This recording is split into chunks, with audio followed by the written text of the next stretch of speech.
So the Buccaneers will be playing the Cowboys in the wild card round. They beat them week 1 of the season, although since then, definitely these teams have gone in very different directions. The Buccaneers kind of stumbled to get here, are here with a losing record. Obviously, the Cowboys won a lot more games than them, although have had their stumbles as well. But let's talk about Tom Brady. Let's talk about Micah Parsons. Let's talk about what this Buccaneers offense can potentially do against this Cowboys defense. And before we talk about what I think is going to happen, we have to talk about what happened last game, right? I think that's a great way of previewing what could happen in the future. So for the Buccaneers box score, I mean, one stat that just jumps out at you when you look at this is Leonard Fournette had a great day in this one. This is kind of the only great day Leonard Fournette had all season, but he had 6 yards per carry, 127 yards on just 21 carries. So again, since then, he has not played very well, but he did have a big day in this one. The passing game was fine. Brady, 18 for 27,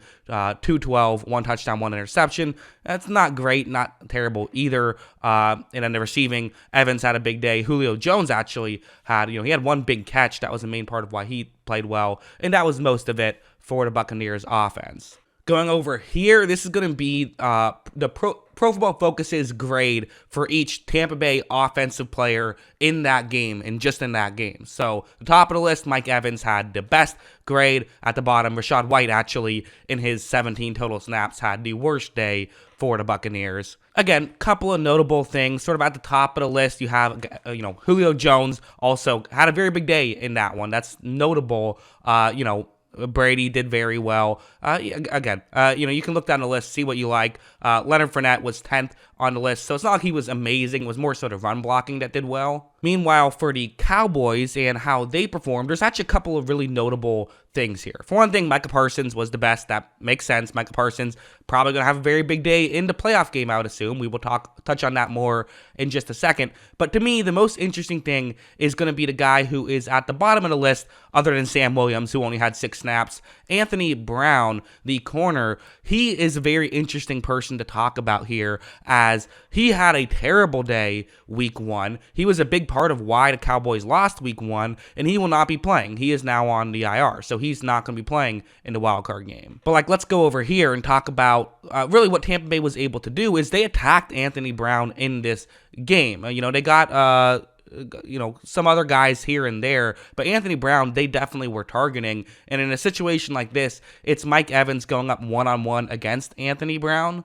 Watch how when this play begins, Brady's going to run this play action, and you see right here, Evans is just winning this matchup easily. This is wide open, really. Tom Brady is going to make the throw, not going to miss that, and they're able to pick up a decent chunk play right there. This is something that happened pretty consistently for Tampa Bay in this game, was they targeted Anthony Brown a lot, and it worked a lot. But again, they won't necessarily have that luxury in the playoff game, as Anthony Brown will not be out there. Instead, it could be DaRon Bland who's going to get a lot of snaps and could get a lot of attention, and he's played well this season for Dallas. On this play, what's going to happen is that, he's going up against Dallas Goedert right here, which I know it's tight end, whatever, but it's just kind of trying to find a guy who is, big but can also move very well, kind of like a Mike Evans. Obviously, he's not Mike Evans, but, anyways, it's a one-on-one matchup, and watch how well Bland is going to cover him. Look, as you see, he's going to really just, be all over it. There's just no separation whatsoever. Bland has played well when he's come in, and it might actually be sort of addition by subtraction. Now, Bland will also play a lot in the slot, so will he be just the outside corner? You also have Nashawn Wright, who could potentially get in the mix there, as they have had some injuries in the secondary, but the injuries might actually benefit them, because the guy, that second corner position has actually kind of been an issue, and when you can fix it, there could be some value there. But still, feels like Tampa Bay is going to try to attack whoever it is. The opposite of Trayvon Diggs, that's where they're going to go, and because Diggs has played very well this year, and we'll see how well it works out. Another thing is something like this, where we got to talk about the running game, right? Because the running game was such a key factor in that first matchup. Why did it work there for Tampa Bay and didn't work basically for the rest of the season. This was a terrible running attack for every single game except for this one. And while you might say, well, should we really be previewing the running game too much? I mean, the Buccaneers are clearly a team that, they shouldn't be running the ball that much anyway. Listen, the Buccaneers are going to run the ball. They're going to try to establish the run. Whether they should or shouldn't, they're going to try to do it. So let's talk about how it'll be effective or how it won't be effective. On this play, really one of the ways that they are able to be effective, and I think it'll happen in this game, is one thing that Dallas has also done since they've had some injuries is they played a lot more two safety deep coverages. That's what they've been doing a lot more, and they did it a lot in this game, and a few times they didn't. Anthony Brown seemingly got burned. But here, those two safeties are going to stay deep, and when that happens, that can definitely open up the door for the running game. Like that blocking concept, that's something that Tampa Bay can do if they want to, just have everyone blocked and force a safety to have to come in and make the play. And if Tampa Bay is going to do this, this could be a way that potentially they could get a good running game going. Watch how on this play, it's not exactly how I showed it on the screen, but you're going to see that still Leonard Fournette picks up a decent chunk play through the ground on that one. And if this is what Tampa Bay can do, if they can get a consistent running game, this is how they want to play their football. This is what Brady loves. This is what Byron Leftwich loves, and it's what Todd Bowles loves,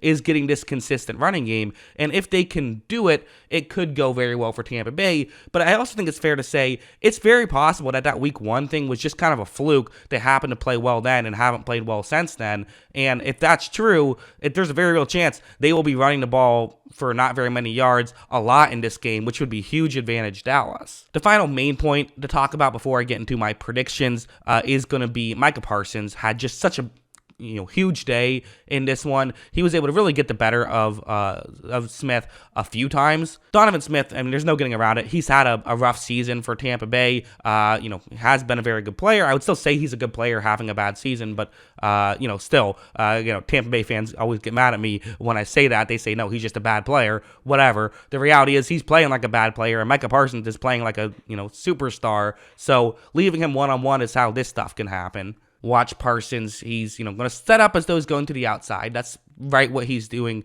initially, but now he's going to do something a little bit more clever. Watch him pull off this spin move, goes to the inside, and listen, when you're going up against Brady, you don't have to worry that much about giving up containment too, so you can be a bit more creative. This is an issue that Tampa Bay is going to have to focus on. Now, again, can they? Yeah, sure. Just you chip Micah Parsons, you pay attention to him, you should be okay. That's the mindset. But at the same time, that's still something you have to do. You still have to put extra guys now on Parsons. There's still just a ton of value in that. And if you don't, I feel like there could be some game-changing sacks. So, okay, predictions time. So, Tampa Bay's points per drive on the season is a not very good 1.65. That's, in the bottom 10 in the league. It's just outside the bottom 5 in football. Meanwhile, for Dallas, their defensive points per drive, very good. 1.69 given up, which is, very good, one of the best in football. It's actually 5th best in football. So we're talking about a near bottom 5 offense versus a top 5 defense. On the time that they played each other, it went a little better for Tampa Bay. They had 1.9 points per drive, so 19 points in 10 drives. So how many points per drive do I expect in this one, giving everything I've seen, these past few weeks as well? I'm going 1.8 points per drive in this game. So I'll guess it's a 10-drive game, so we'll say 18 total points for the Tampa Bay Buccaneers. I know some people might want a little bit more than that, because you might say, oh, well, the Buccaneers have, look at what they've done these past few weeks. Look at what they did in that Panthers game. The reality is, I just don't think that's going to happen in this game. I don't think this coaching staff is all of a sudden going to turn into a let's just fire the ball down the field constantly, especially in this game where there probably will be a lot of two safety deep coverages. I think that Dallas will be smarter in this one than Tampa Bay will. I think Dallas is a very good defense. So, 1.8 points per drive, that's actually predicting higher than Dallas typically gives up in a drive. So, I think that there's some hope for Tampa Bay, but I think they're gonna have to get it done with their defense if they're gonna win this game. So do I think they will? Well, you'll have to stay tuned for my second part of this video where I go over the other side of the ball, and then I'll give my final prediction for who I actually think is going to win. So definitely make sure you're subscribed. Stay on the lookout for that. Should be coming within the next day or two, so definitely look out for that. Do you agree with my prediction in this video? Let me know in the comments below. Always love hearing from you. And of course, as always, thanks for watching.